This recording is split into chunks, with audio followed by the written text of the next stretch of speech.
So last week we talked about Nickelodeon Halloween specials. So this week, might as well talk about Cartoon Network Halloween specials. Now this is going to be different from the Nickelodeon video because instead of talking about some TV specials and a movie, we're looking at an episode, a miniseries, and technically 2 movies.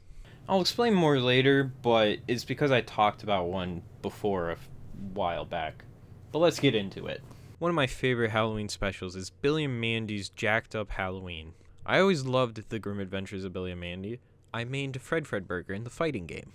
But I just enjoy this special. This episode follows the gang on Halloween, and Billy is going as Grim for Halloween. With this, Billy meets Jack, a man with a jack-o'-lantern for a head, and he gets a hold of Grim's scythe. See, Grim was the one who cut Jack's head off because he was going around doing so many pranks. So Jack wants revenge by making it Halloween every day, and then cutting Grim's head off, because when Grim's scythe cuts a head off, it's permanent, even if your head is removable. I highly recommend watching it, as well as the series. I need to rewatch the series again. Now let's move on to the miniseries. That miniseries being Over the Garden Wall. Now I can already hear you saying, "What the hell? Didn't this come out recently?" No, I thought it did, but it came out in 2014, almost a decade ago. And this year is actually the first time I'm watching this, so I can't wait to see how it is. So if I talk about it in a different outfit, I recorded that immediately after watching it. So I just finally finished it, and I gotta say, it was a really good episode. Some there was like, I didn't know why we were doing that for the episode or that, but then when it finally ends and it goes back to all the people that Wirt and Greg interacted with, it was really cool to see. And that I really liked the animation art style. Really related to Wirt a lot, both reflecting on me in high school since he's a high schooler, and also now and stuff like that, so that's kind of cool. But yeah, it was a really good show, and I highly recommend you watch it. Each episode is 12 minutes long, and it's only 10 episodes. I binged it in an hour or two. Or maybe even like 3 hours, actually. Yeah, I highly recommend watching it, and it's really good. Now let's get to the movies. These movies were a ritual for me every year. I tried to make sure I always watched them when I had cable. I never missed them as a kid, and I try and watch them at least once every year as an adult now. Those movies being the Scary Godmother movies. As I said earlier, I technically talked about one before, and that was the first one. I was heavily inspired by JonTron too much with that, and call me SS Sniper Wolf because I just describe what's on the screen instead of summarizing it. I won't take it down because I love the concept of looking back at how I made content before and where I am now. Hell, in a few years' time, I'll probably look back here and say the same thing about this video. Now with that tangent out of the way, let's get to the films.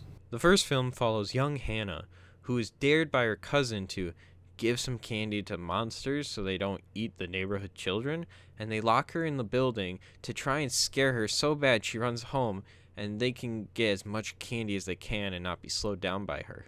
Wow, and I thought I needed therapy. Hannah then meets Scary Godmother, a witch from the realm called the Fright Side. She takes Hannah to the Fright Side to meet her friends, all who are monsters. You got Ghost Cat, a skeleton in a closet. To this day, I wonder if he's literally or metaphorically in the closet. Either way, slay. Vampires, a werewolf, who I'm fine with, we'd be chill. What do you mean you like Persona 4? And this, whatever this fucking thing is. After the party in the Fright Side and making friends with all the monsters, Hannah says she needs to get back to Jimmy and the gang.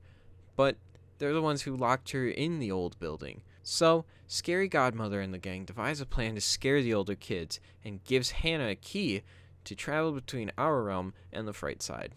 Now that we finally covered the first film, let's talk about the second one.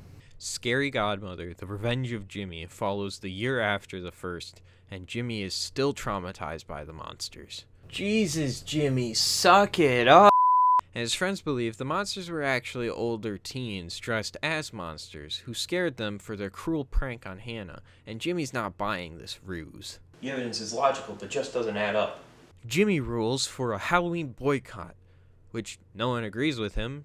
We catch up with Hannah, who in a year grew a foot. That's one hell of a growth spurt. She runs into Bugaboo, who is in the neighborhood, and then she goes to the Fright Side to see Scary Godmother, who's getting ready for Halloween. Hannah plans on coming to the party again this year, and she heads back to the regular world. Jimmy, however, still horrified at the thought of Halloween coming, decides to cancel Halloween. He destroys the pumpkins at the pumpkin patch, vandalizes the costumes and candy, and TPs the haunted mansion. All of these acts nearly destroy the Fright Side. He fucking destroyed Halloween! But don't be sad yet. What? Hannah to the rescue. She looks at the bright side of all these situations. She sees that the destroyed pumpkins are just pre-carved and gutted, so all they have to do is add eyes and a candle. She suggests they revamp their old costumes from the year before, and she teaches a marshmallow jack-o'-lantern snack to replace the candy. And the TP'd mansion? Pre-decorated wailing ghosts that are floating by. Genius! So in one last-ditch effort, Jimmy sneaks into the Fright Side behind Hannah and the gang, who are all partying and plans to destroy the jack-o'-lantern prize. However, when Jimmy is the winner because he ended up scaring Bugaboo, he becomes untraumatized and enjoys Halloween. The end. So the moral of the story? Scare a monster. It's cheaper than therapy. Wait, that can't be right.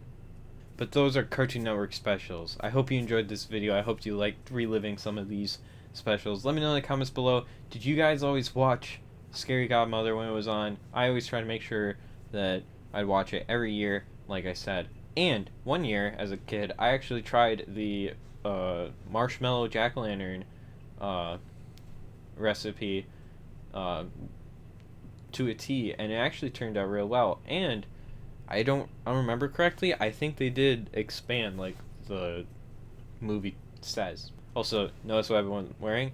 This is the Helios neon shirt. You can find it at heliosbrand.com if you like it. There's also a matching shirt. We also have the Halloween designs that are up only for this October. So make sure you get them while they last, because once November hits, they're going to be archived to the vault till next year. But anyways, I hope you enjoyed. Until next video, I'll see you in the future. Bye, guys.